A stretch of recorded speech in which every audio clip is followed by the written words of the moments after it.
Hey, it's Conrad Thompson. Thanks for checking out the podcast here on YouTube.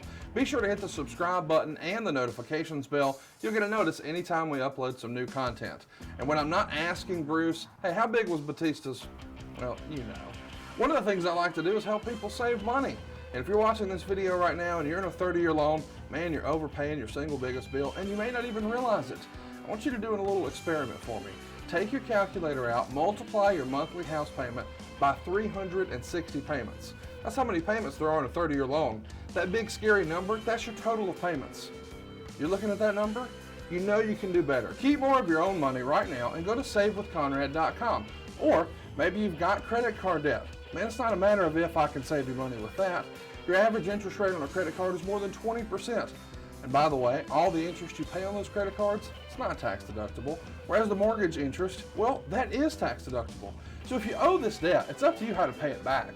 Doesn't it make sense to get the cheapest rate possible and the greatest tax deduction possible? Find out how much money you can save right now for free at savewithconrad.com. You don't need perfect credit. Even scores in the 500s can be approved, and it's no cost out of pocket. But maybe best of all, we're licensed in more than 40 states. We can help more families than ever before. But how much can we save you? Find out right now for free with a quick quote from savewithconrad.com.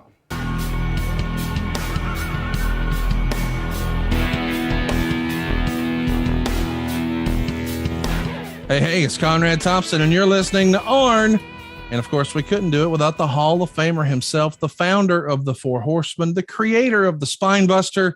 Ladies and gentlemen, here he is, Arn Anderson. Arn, how are you, man? Hello, everyone. I'm just fine. Thank you very much. Glad to be here and glad to be doing this podcast with you again. Man, I'm so excited. We've got so much to get to. I don't know that we have really contextualized how big this era of professional wrestling is, not just in your life, which is certainly what we're chronicling here on the show, but just the handful of shows that are on the horizon here, the major moments. You know, we're going to be talking about putting hard times on Dusty Rhodes today.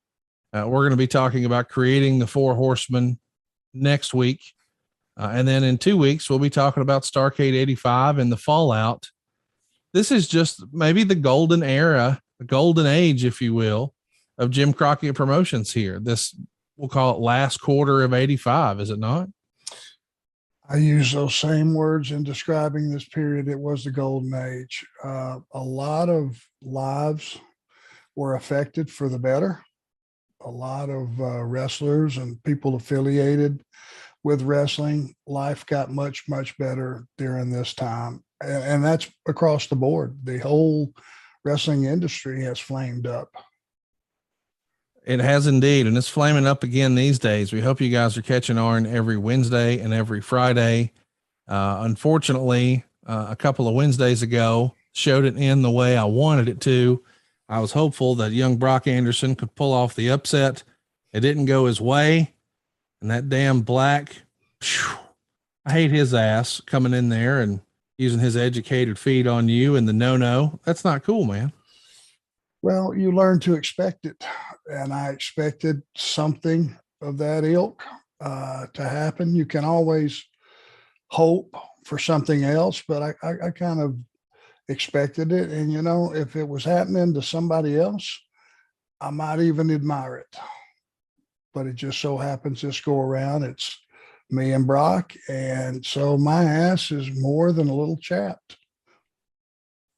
Well, I can't wait to see how it plays out because I know about the Horsemen and I know about the Nightmare family and I know about Arn Anderson, and I'm ready to see what's next. So stay tuned. All Elite Wrestling every Wednesday, every Friday. TNT is the place to be. Let's jump into it right now, though. Let's talk about October of 85. October 4th, you're in Hampton, Virginia. You're going to be tagging with your old pal Ole, and you're going to be taking on the world champions, Ricky Morton and Robert Gibson. It's kind of fun, man. World tag champs versus national tag champs. That's a cool little deal here in October of 85. You know, it really is. And just to tell you the way the business was in those days, Hampton is only probably 25, 30 miles down the road, if that, from Norfolk. But it was an entirely different market. That's the way things were in those days. You didn't necessarily have the Norfolk crowd bleeding over to Hampton. It was, local Hampton people. So it was cool. It was cool. You're going to be in Philadelphia on October 5th. This time in singles action, though. It'll be Manny Fernandez and yourself. At this point, did you already have a rhythm and sort of your standard Manny Fernandez match, or was that even a thing here in 85?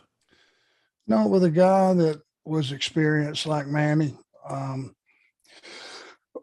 excuse me, you just went to the ring and whatever the mood was, that's what the match became. And, with veterans that were seasoned and polished and, had a lot of experience, you just went out there and you just winged it. And you saw the temperature of the crowd and saw what they were buying. And with Manny, it was always very physical, and I like it that way anyway. I like something that the audience can feel and that I can feel and that Manny can feel. And so we slugged it out pretty good. And that would have been a crowd that would have appreciated it. I would imagine it would have been a split crowd. We were big baby faces, but I don't think yet in Philadelphia. I think they were just the crowd in Philly was trying to figure out who and what we were all about. And we were building a reputation, starting to anyway.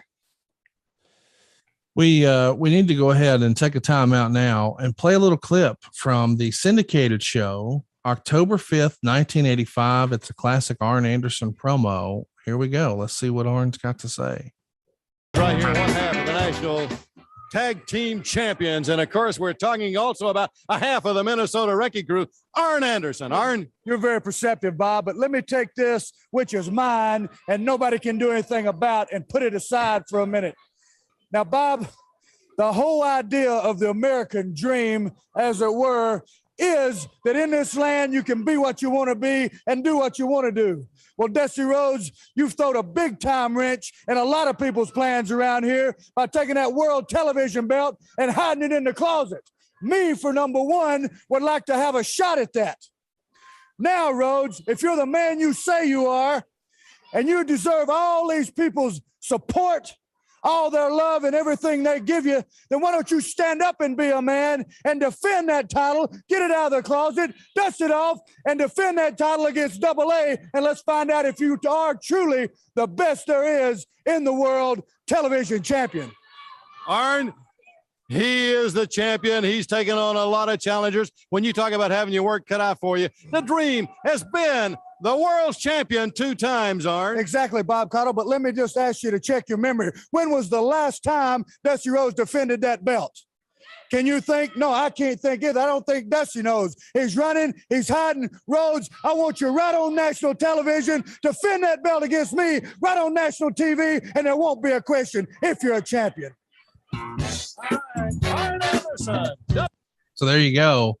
Throwing down the gauntlet at the American Dream. Hey, you're not defending that belt. And of course, the next day, you're going to go ahead and tape on October 6th in the WTBS studios, an episode of the 605 show that would air on the 12th.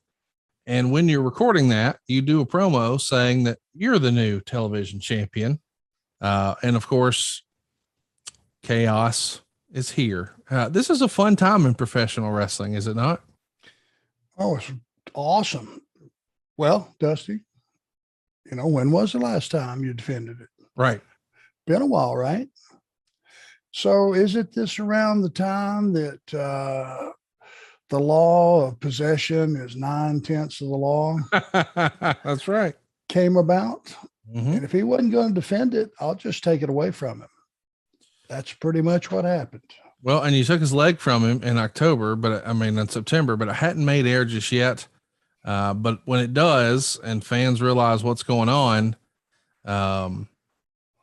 Dusty's looking for revenge, and it happens on the 12th. It airs on the 12th on Worldwide a week later. Let's take a listen here. An exciting program, but we've got to slow it down a second because you've got some news for us. We all have some news. Well, David, last week we talked about the NWA releasing the tapes of the incident in which Dusty Rhodes was seriously injured. We have those tapes. released by the NWA. I think we're going to take a look at a portion of the tape right now. Right now. There you see that match right there. It's the Russian. Nikita Koloff is in there against the World Heavyweight Champion Ric Flair. There you see he is pounding away on Ric Flair. He has him. Snap Mary takes him over. Now, there you see it. The other Russians come in. How many times have we seen this? How many times have we seen, and we saw them just a minute ago in a six-man tag, but how many times have we seen 2-on-1, 3-on-1 when the Russians try to get the advance? Crusher Khrushchev comes out. He shuts the cage. He makes sure no one comes in. But David, as you know, as disheartening as this was right here, it was only a prelude of some real wild things to come. Because right now, Ric Flair's in a lot of trouble. That's right. But there's the man, Dusty Rhodes, the American Dream. He goes right after Crusher Khrushchev. Gets him out of the way. Now he comes in the ring to help Ric Flair. He goes in there, coming to the aid of the nature boy, Ric Flair. And you got to realize that Dusty Rhodes came in, out of his own will. He decided that maybe Flair needed some help, and he did need some help. And he cleans house. Dusty Rhodes, there you see, he's got Ivan. He pounds away on Ivan. Really working over Ivan Koloff and David. There he goes. Ivan says, I've had enough.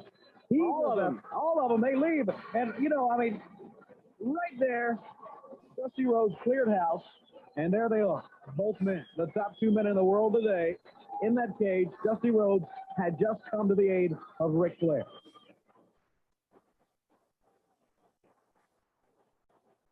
All right, ladies and gentlemen, we've seen that much, but there's a lot more. There is a lot more. All of our fans, David, it's hard for me to conceive what transpired. What would you do if someone came into to rescue you, to help you? What would I do? It's happened to me. Rick is Flair's come and he's helped me. All right, let's go back. Let's go back and watch it now. Let's take a look, David. Exactly.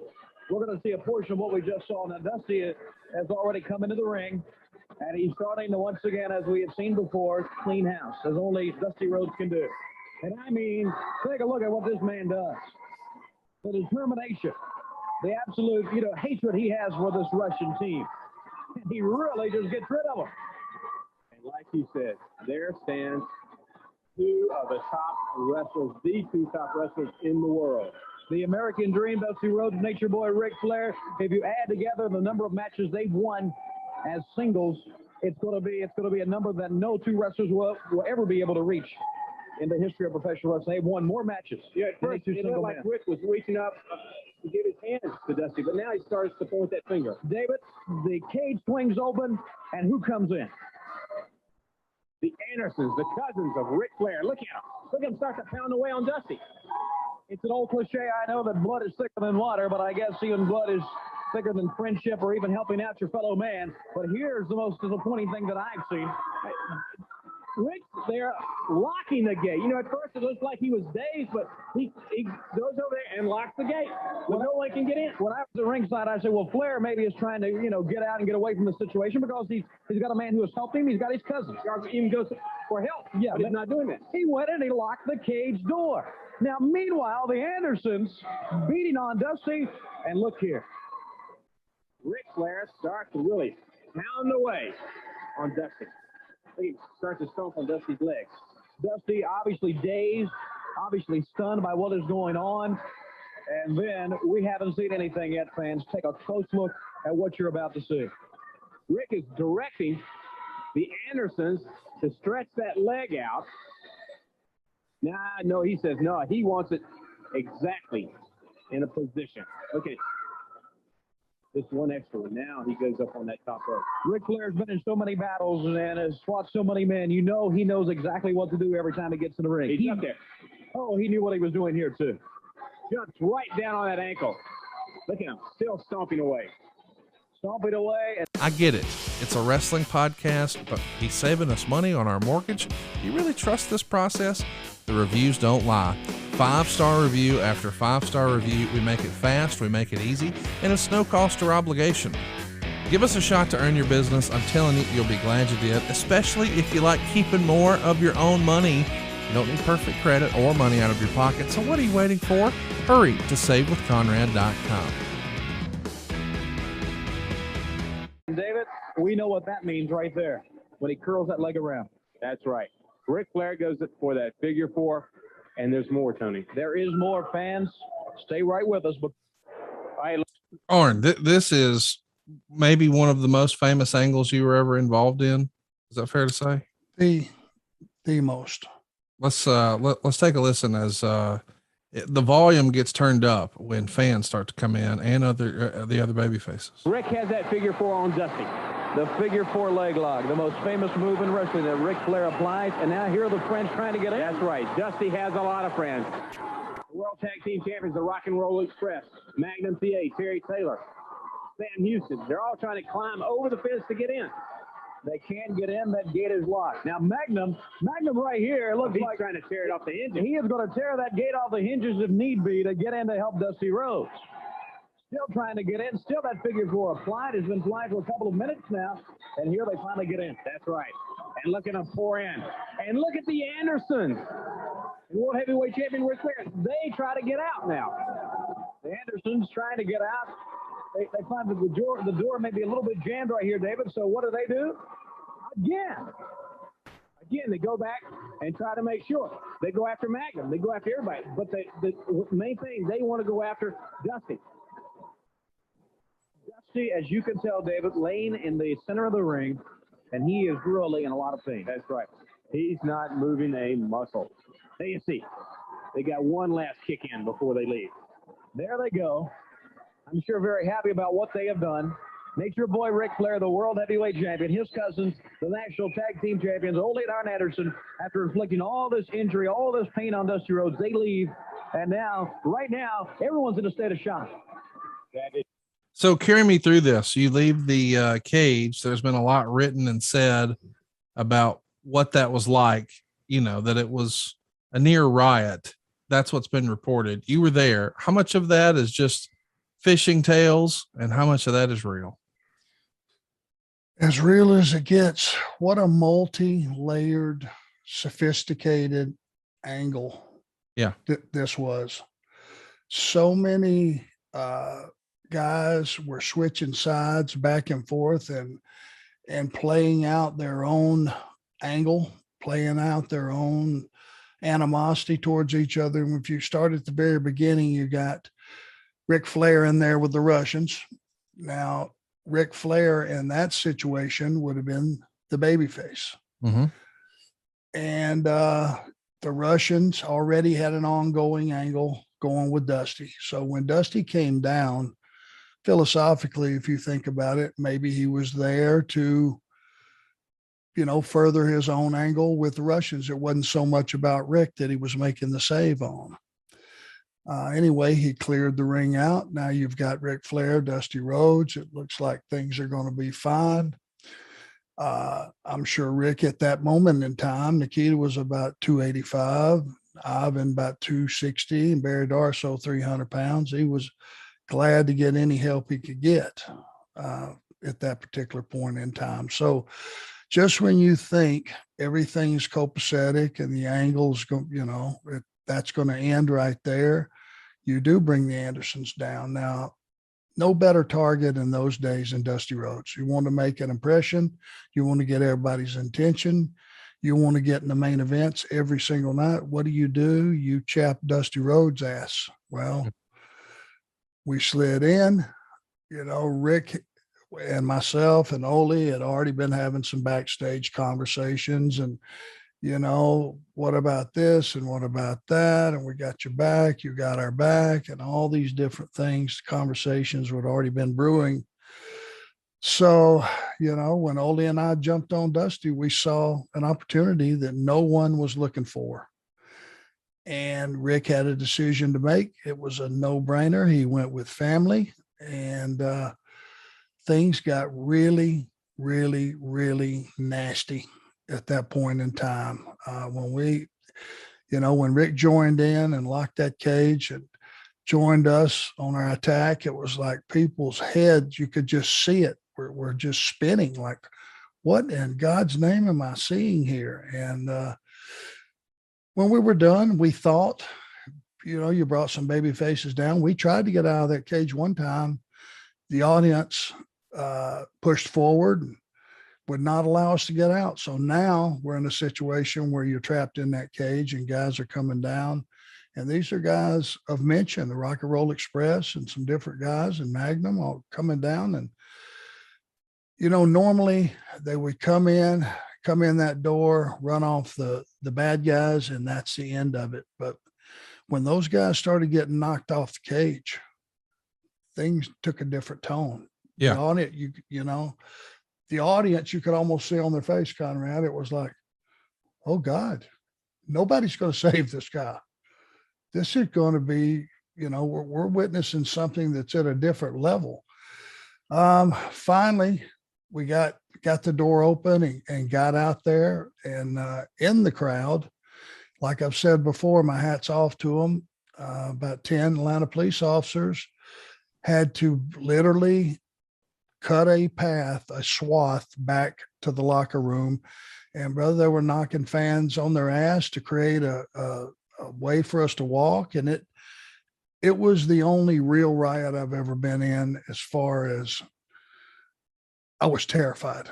That's what I was going to ask. Not in terms of, I know in character, you're Arn Anderson, you're badass, but then there's the real life Marty Lundy, who sees all of a sudden real violence, not scripted, not guys who are professional, but crazed fans. And I was going to ask, was part of you like, I'm a little scared here. This is real. This is not part of the show. And you just said you were terrified. I can't imagine, what that must be like, and that's really what makes wrestling great. I was going to ask, and boy, I know in another era, you'd have just reached through the phone and slapped the taste out of my mouth, but there is a suspension of disbelief that we all look for in wrestling. We want to get lost in it. We want to live in this world, this alternate reality. What percentage of fans would you say were just stone cold believers here in October of 85? If you had 30%, let's just say, that believed everything was 100% on the up and up. Right.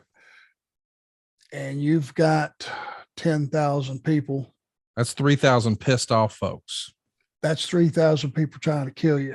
Yeah. Now, thank God they were in areas of the arena that they couldn't get to us. Ours was, what was 10 or 12 or however long it took to get us, however many minutes it took to get us to the locker room. That was a straight line that was being formed to get us back. Barricades were not what they used to be or what they are now. And, security was not what it was. Thank God that was a big show and the Atlanta police were there. I'm telling you, Conrad, be easy to throw my chest out and go, well, shit, I kicked the shit out of 22 guys on the way back to the locker room. That's not so. Right. 22 guys probably kicked the shit out of us. Right. All the way. And in those days, it was towards the tail end of fans actually getting in the ring and stuff. And, the business was trying to amp up security and all that stuff, but people were still getting cut.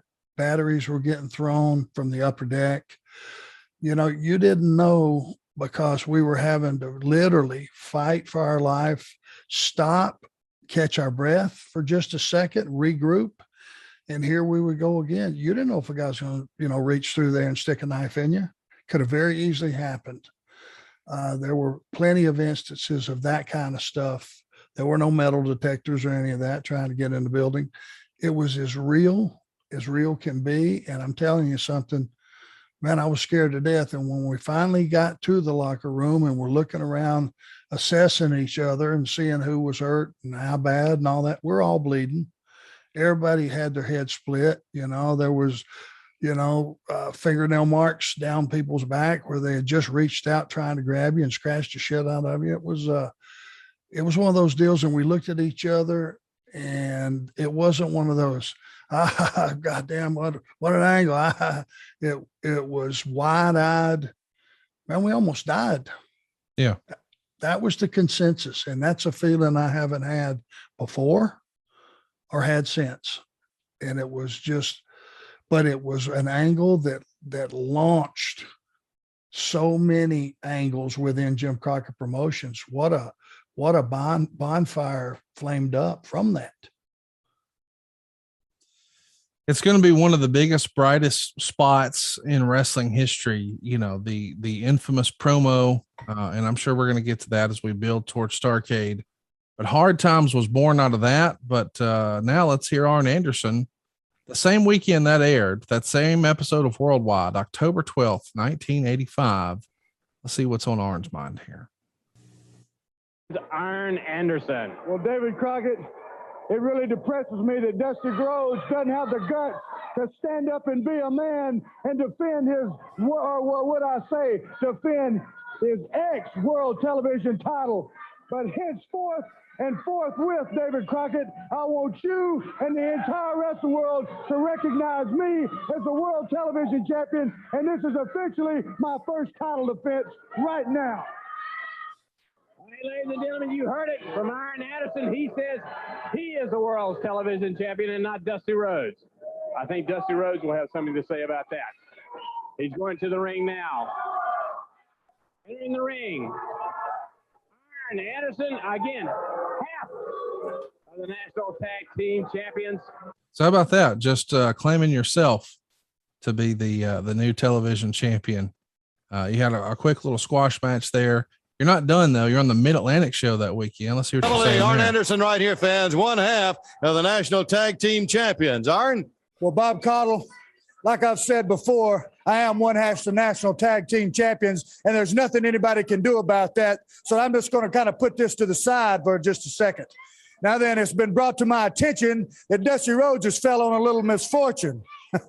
Well, Dusty, I hate that. I heard you may even have had something to do with that too, Arn. Well, we're going to leave that alone too, Bob. Like I said, you have my condolences, Dusty. But furthermore, Bob, as you know, I am the #1 contender for that World Television Championship. Am I not? I agree. Okay, Bob, in a car race on the NASCAR circuit, if you have a wreck, what do? They pull you aside and continue the race. If you're in a boxing match, you get TKO'd, they set you down and you go to the showers.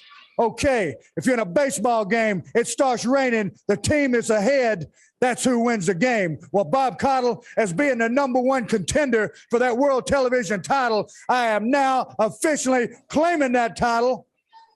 It is mine. I am the #1 contender. If the champion or the so-called champion can't get out and defend that title, that means you got to give it to the #1 contender. And I want everybody, including you, Bob Caudle. I want Jim Crockett's Promotions. I want every wrestling fan across the country to recognize me as the world television champion. That is what I am as of starting right now. Anybody doesn't like it, that's tough luck. Like I said before, you don't like the way I do things, that's tough. You don't like the way Dusty Rhodes does things, what do? You condone it. Well, he's no longer your champion. I'm your champion. Anybody doesn't like that, like I said once again, step up. I'll defend the title. I'm a real champion. I'll defend it against anybody, anytime, just like the world television champion ought to do, right on television. It's been your pleasure. Fans, there you heard it, Arn Anderson. Dude, you were in the groove right there, dude. That was good stuff. Makes perfect sense, doesn't it? I should have gotten a trial lawyer's plaque and a license to practice law after that dissertation, because every bit of that makes sense to me, doesn't it? I can't argue it. I want to mention, as you continue your journey, October 7th, you're in Canton, Ohio, picking up a win over Sam Houston, doing a TV taping in Shelby, where you would beat Gene Ligon with the Gourdbuster at the 57 second mark, which we just heard the preamble for. October 9th, you're at the Dorton Arena, beating Ron Bass in the opening bout on the card. On the 13th, Manny Fernandez is going to pick up a win over you, but during the bout, a fan strikes you with a cane, and news of that incident is picked up by the Associated Press.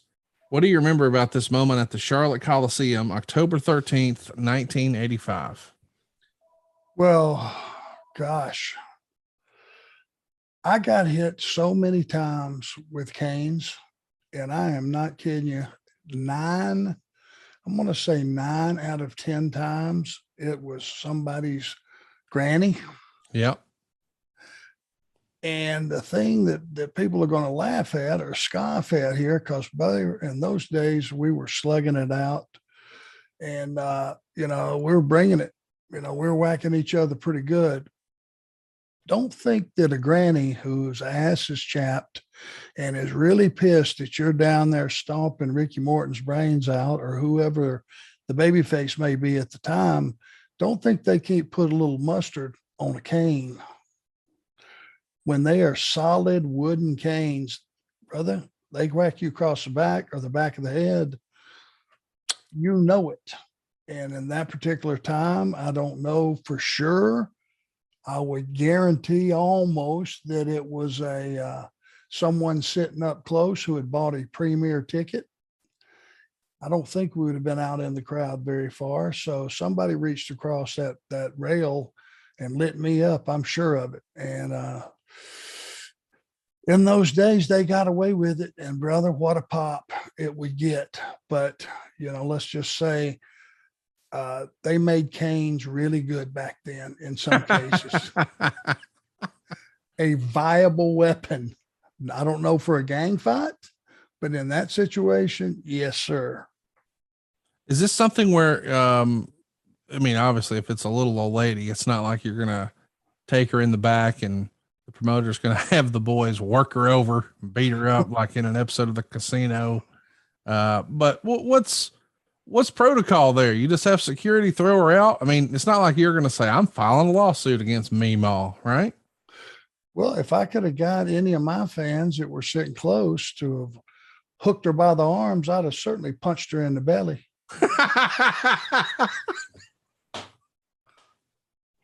That's tremendous. I don't know why that tickles me, but it does. Just Arn Anderson beating up grandmas at ringside. The worst part would have been is if she didn't sell it. Now you've got granny abs. Oh God. Can you imagine making a comeback? She just starts shaking her head. Oh, the place, every time something like that happened, you would think that it would flare everybody else up around to start, throwing shit at you and all that. But it would stand alone as like a huge pop, and you just let it breathe, let it go down and sell it. That's the best thing I could tell you to do. It's unbelievable. Unbelievable. Let's play one more promo. I guess there's actually, man, you were just a promo machine in this era. We've got another one here. I loved it. Love doing promos. Here we are, October 12th on the 605 show. Let's see what Arn's got to say. In the world today, and right here with us now, the U.S. heavyweight champion Tully Blanchard with Baby Doll, and Arn Anderson is here to talk with us at this time. Just wait 1 minute. I want to clarify a couple things. Dusty Rhodes, what is it going to take for you to come in this ring and defend that belt that you're claiming? Now, do I have to insult your kids? What do I have to do? Last week, we were supposed to wrestle right here in front of 1 billion people, and what happened? You didn't show up. Well, Tully Blanchard, you made the world television title what it is today. So now that the fact that I am the new world television title, I am claiming it. It is mine. I want to ask you, number one, does the world television champion dictate the time limit of the match? Arn, that's most surely the way it is. A champion always has that power. Okay. Number two, does he or does he not say who he will defend it against? The champion has all those powers, Arn, plus the time limit. He gets to choose how long the television title will be at stake. Okay. The only thing, if it's my understanding, that he doesn't have power over is he's got to defend it every 30 days. Is that correct? Oh, that's right. That's National Wrestling. That's okay. National Wrestling Alliance. Okay, Tully. Like I said, you made it what it is today, so you should know the last time Dusty Rhodes defended that title was September the 19th in Baltimore, Maryland. So Dusty Rhodes, from henceforth, the fact that you have no guts, no backbone, let me take a look. Yeah, I am your new world television champion, whether you like it or not. Thank you very much, Tully. I go for your opinion. Tully Blanchard, Baby Doll, Arn Anderson. Dude, how great is that? It's good stuff. Well, Tully being calm and almost stating facts, was just fuel on the fire. It's such a preposterous thought that you can just take a champion, go attack him, take the title from him, and defend it every week. It's preposterous, but it absolutely worked, and it really did. And it put a new slant on that world television title, I think, and Tully had up until that point, man. He had gotten that championship red hot, and I just walked in and kept fanning the flames. You're going to fan the flames with a little promo with you and Flair and a squash match for yourself on that very same edition of 605. It's on the 12th. Let's take a listen to you. Back on World Arn. Championship Wrestling, here's the World Heavyweight Champion. It's your boy, Ric Flair. And Rick, as an announcer on World Championship Wrestling, as an employee of Jim Crockett Promotions, I've got to ask you, why, with a man who has done it all, do what he did to the American Dream, Dusty Rhodes, why would something like that happen? Well, let me just turn things around and ask you a question. What makes you think that I got to tolerate a guy that makes $1,000 a week when I make $500,000 a year just wrestling? So when you think you can put yourself in a position, wait a minute, Rick, that has talking to nothing me. to do with it.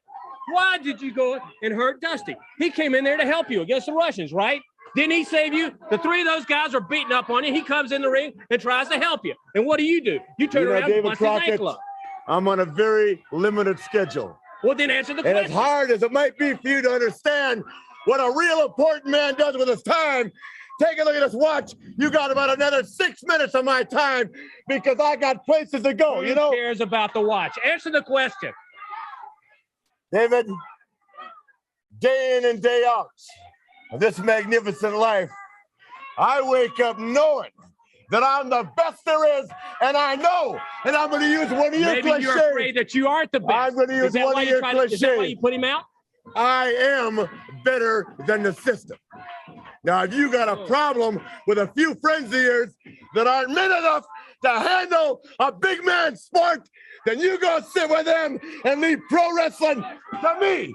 And the men that think they can walk the walk and talk. Three of you, right? If you're talking about me and the Andersons, Yeah. that's right. We are family. And we'll beat up anybody. Come on down here, Ernie. Come on down here. Let me ask you a question. Come on in here. Hey, by very popular demand, I hear a bunch of $2 funkies out there.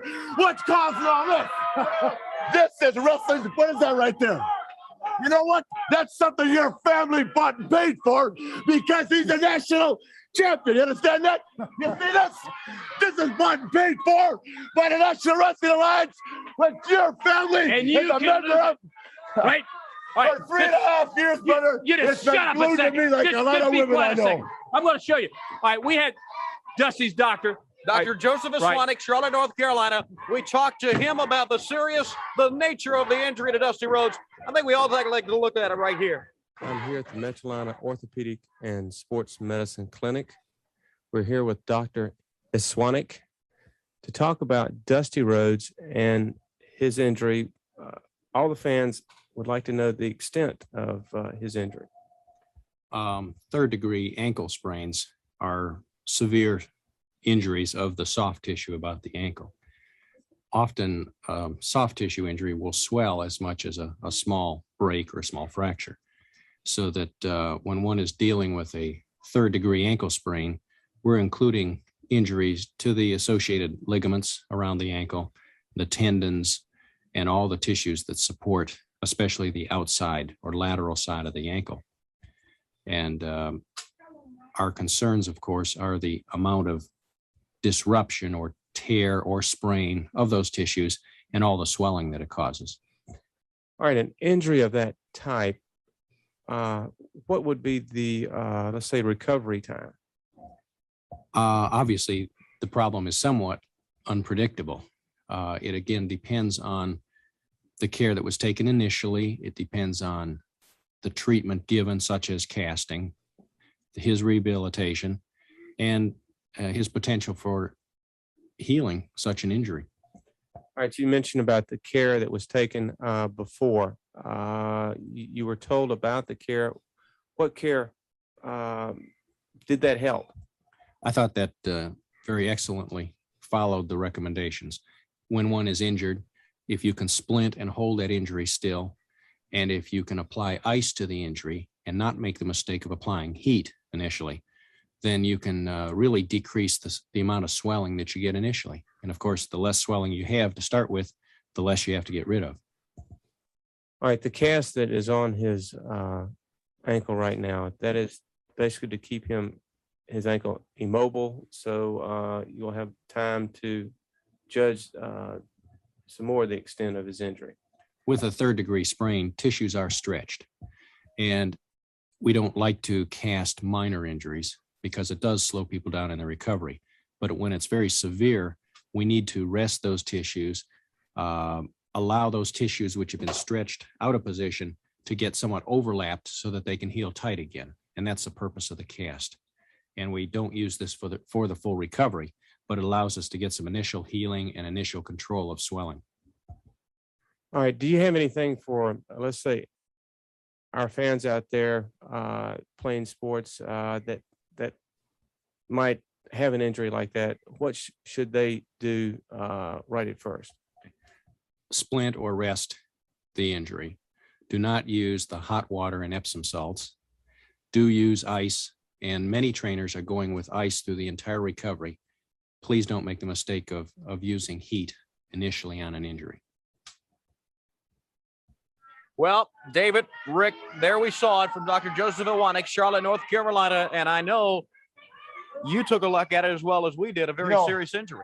Very serious. A moment ago, we had a tendency to start hollering at each other. That's right. So let's just tone this down and tell it like it is. This is professional wrestling. It's the most grueling sport of all professional sports. I am the world's heavyweight champion. I don't cry. Again. I've been stabbed. I've been hit by chairs. I've been beat up by everybody. What's the matter? But the bottom line is, all we ask I'm talking right now. Let me tell you something. If you like talking to me on this show, you'll let me talk when I'm out here. The question. The bottom line for these people right here is, if you're a man, you don't cry about it. You take life, the ups and downs. If you're a real man, you never go down, you just stay up. That's why I'm the world champion. That's why the sport coat costs $800 and that costs $200. And I don't know what that costs. I'd be ashamed to wear it. That's why I'm wearing lizard shoes and a Rolex watch, and I got a limousine sitting out there a mile long with 25 women just dying for me to go, woo, because I'm the world champion, sucker. And I don't care if you and your brother are the strongest promotion in the world. Nobody's going to take this from me unless it's done in the ring.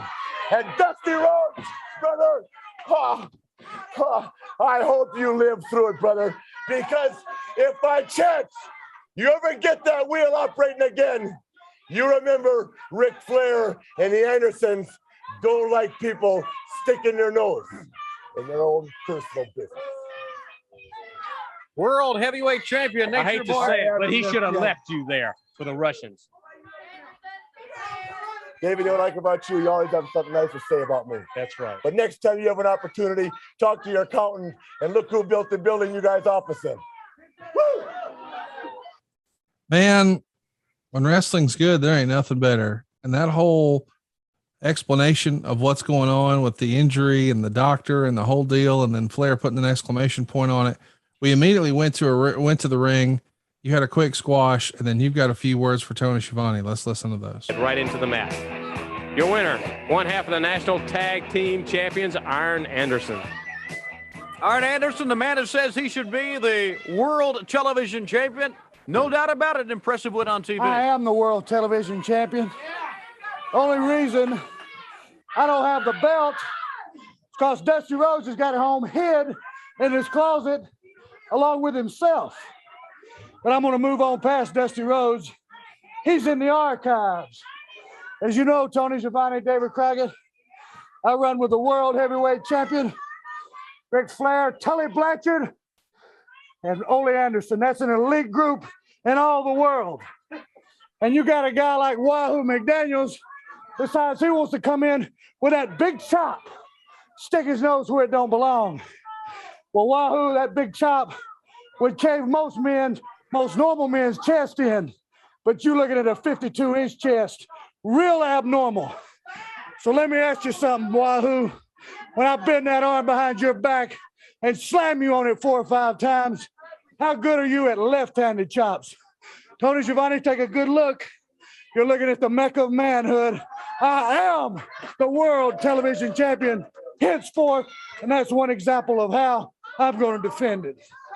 Arn Anderson, we'll be back right after this. What do you say, Arn? Should we get some Mecca of Manhood t-shirts going? Well said. Well said. Well said. I couldn't have said it better myself. Dude. Yeah. I just love talking about myself in those days. I thought I was a big deal. I was a big deal. Turns out you are. But you know what? As I watch this show unravel today and the layers and all the things that are starting to build, that one little hint, and I didn't know it then. I was by grouping Tully and Rick and Ole and myself, just talking about it. I think there might have been some seeds forming that I didn't even know were forming at the time. It's pretty remarkable when you think about all the different layers like you're talking about, not only with the whole Russian component, but now with the belts. I mean, you personally helped put Dusty on the shelf and claim his belt. And then Flair just casually mentions, nobody's taking this from me, which of course means that when Dusty can return, he's going to challenge for it. And Starcade is set. Really, really fun stuff. You keep the train on the track. October 18th, Richmond, Virginia. You're at the Coliseum. Magnum TA is going to be defeating Tully Blanchard by DQ. It's a steel cage match, but all of a sudden you interfere. And at some point, Dusty enters the cage after the referee's been knocked down and counts Blanchard down for 3. Of course, that doesn't make it official, but the fans in the arena thought, wow, that means Magnum's the U.S. champ. Of course, that did not happen. But the next day, it is official. It's now been 30 days since Dusty has defended his television championship. So the NWA would strip Dusty of the NWA television title on October 19th, 1985, 30 days after he defended it, just like you said on TV. It's almost like you're a damn soothsayer here, Arn. You predicted this. You called your shot. Well, it's important to keep up with, rules and regulations, and you got to have them even in professional wrestling. If you don't have some rules and regulations, it's just going to be grown up, pitch up and smear. And that's not going to work. So, you got to keep in mind, okay, how can I play the system to my favor? And that's one way to do it. You're going to be working a squash match on the Mid-Atlantic show on the 19th. And then in reality, you're at the Coliseum in Greensboro on October 19th, teaming with Ole to take on the tag champs, Ricky and Robert. And then on the 20th, you're back at the Omni, and you're going to find yourself going on last. As Magnum TA, Ron Garvin, and Wahoo McDaniel, they're going to defeat Tully, Ole, and Arn in a bunkhouse match. Man, the main event at the Omni in a bunkhouse match, and you're walking in with a belt around your waist. Boy, if little Marty Lundy could see you now, huh? Wow. I don't know that it gets any better than that. Just think about the association with everyone involved, partners, opponents. I was just looking around. Pretty much, I bet you if I can go back in time and get into my emotional state, I was just in awe. The only way I could put it, of the whole situation. Placement on the card, Omni being what it was, and a bunkhouse, match. If you thought it was violent, us trying to get out of that cage, you can imagine 6 guys going at it where there are no rules. Let's talk about Wahoo for a minute here, and then we're going to play some promos from the 26th. On the 24th of October in 1985, a wrestling fan named David Parks is awarded a $35,000 judgment in a civil matter against Wahoo McDaniel. And this all stemmed from an incident back in Greensboro on September 22nd, 1984, where Parks allegedly suffered a broken nose. Wahoo was not appearing in court for the decision. Previously, he gave a no contest plea in the criminal case, and he didn't have to go to jail. He didn't have to pay any fines. But then Mr. Parks took it to the civil court and won a $35,000 judgment. I know you weren't involved, but I bring this up because it does seem to maybe set a precedent. Was this even discussed in this era in the backstage amongst the boys? I don't think so.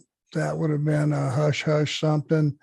And I don't think you would have wanted any comments to go in the newspaper, someone talk about it on the radio or whatever the deal would be. I mean, that would court proceedings and outcomes and all that. I think you would probably want to sit on that, but it was common, lawsuits, if you're making your way down the aisle and a guy sucker punches you in those days, and just without thinking, you turn around and you blast the guy and you knock him unconscious or something, or hurt him or split his head or bust his nose or whatever.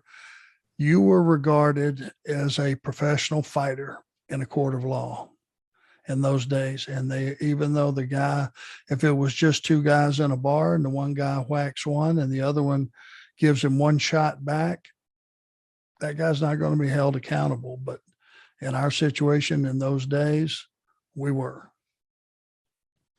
It's a good thing you didn't punch that grandma in the belly, is it not? Yeah, no joke. God, she wouldn't have sold it and then sued me and got my Cadillac at the time or something. Damn it. Let's play a promo here from Worldwide, October 26, 1985. Ladies and gentlemen, with me right now, one half of the National Tag Team Champions, Arn Anderson. You are not the World Television Champion. That is not your championship belt. You stole that belt. We all know it. I would expect an ignorant remark like that to come out of you, David Crockett. Ignorant. We all saw it. David Crockett, there are those people in this world that have things. That's AA, Tully Blanchard, United States Heavyweight Champion, Ole Anderson, one half the National Tag Team Champions, and my cousin, Ric Flair, the World Heavyweight Champion. We're the people that have things. Then you have people that want things. You got Dusty Rhodes, you got Magnum TA, you got this musclehead that's just come on the scene, Billy Jack Haynes. They want things, but the difference, David Crockett, is when you get hurt, you get injured, you got to put a little icy hot on it, you got to wrap it up, you got to tape it, and then you got to go for it. The fact is, I've got the guts, I've got the determination, and I do have the World Television title. All right, let's get a break. We'll be back right after this. So there you go. You start showing up with the television title. Pretty good little booking there. I dig that, man. You stated your claim and then you show up with it, right?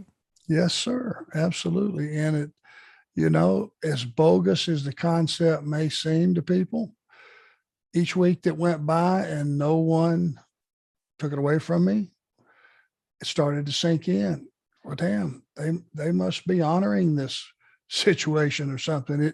It almost just became fact, which is really, really the nature of the business back then, making them believe that some preposterous scenario had just occurred, but making them believe that it really happened.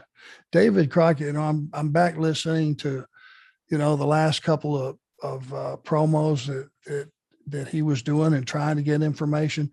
He comes across as a frustrated civilian tremendously, doesn't he? Like a straight man. Yes.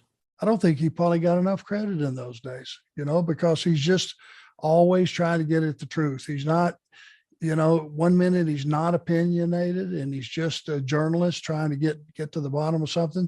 And then he starts throwing his personal opinion in like any normal person would that gets frustrated. So he should have got a little more credit for some of this stuff. Let my family save your family some cash. You don't need perfect credit. You don't need money out of your pocket, but we will save you money. It's not a matter if, it's a matter of how much. SaveWithConrad.com. No doubt. Let's take a listen to October 26th on the regular program, the 605 program. Arn Anderson along with Nature Boy Ric Flair. As you saw last week when we tried to talk to Dusty Rhodes, this man to my right, who I hope will join me right now, came in and just stole the belt right away from Dusty Rhodes. I mean, you actually it's like being a thief, stole the belt right away. Tony Giovanni, I feel like either a whatnot chef of the Pro Wrestling Hall of Fame. I'm telling you, I don't know what to do with all the belts. Somebody get a shot of this, will you? Look at the titles that I have achieved, and this one I'm especially proud of because Ole said go on out and do it on your own. Well, Dusty Rhodes, if you're not man enough to take the injuries and you're not man enough to get out here and defend this belt, then I'll do it for you, and I'll start right here today. And if you're calling me a thief, I'm going to tell you like it is. Anybody wants this belt is going to have to take it, and I don't think the two of you combined are man enough or anybody else. You understand what I'm saying? Speaking of taking the belt, let's take a look at exactly what happened. History of professional wrestling, the left ankle, the left foot of this man right here, and we are very, very glad to see him back. We're talking about the world television champion, and welcoming back with me, the American Dream, Dusty Rhodes.